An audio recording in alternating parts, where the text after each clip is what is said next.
ఇంతవరకు పాట ద్వారా ప్రార్థన ద్వారా ఆరాధనలో ఉండి వాక్యంతో మాట్లాడితే మేము నువ్వు మాట్లాడితే ప్రజలు సజీవపడతారు, మీరు మాట్లాడితే వాళ్ళ జీవితాలు మాట్లాడితే బ్రతుకులు మారుతారు.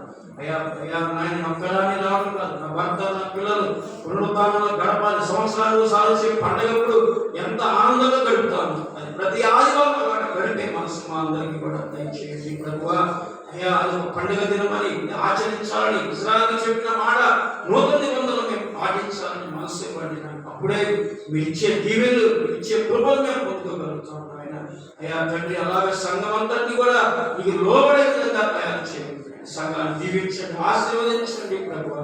యవనస్తులు, పురుషులు, స్త్రీలు, వృద్ధులు, సండే స్కూల్ పిల్లలు, చిన్నపిల్లలు కూడా కనిపించండి. ఆరాధనకి మహిమకరంగా జరగాలి. ఆరాధనలో దుష్టుడికి నాయన అవకాశం లేకుండా వాటిని బంధించి నాయన ప్రతి ఒక్కరు ఉద్యోగుల ఆత్మలో పరిశుద్ధ ఆత్మలో అగ్ని వలె మండుతూ ఉండదు గాక, అగ్ని వలె ప్రకాశించిన గాక.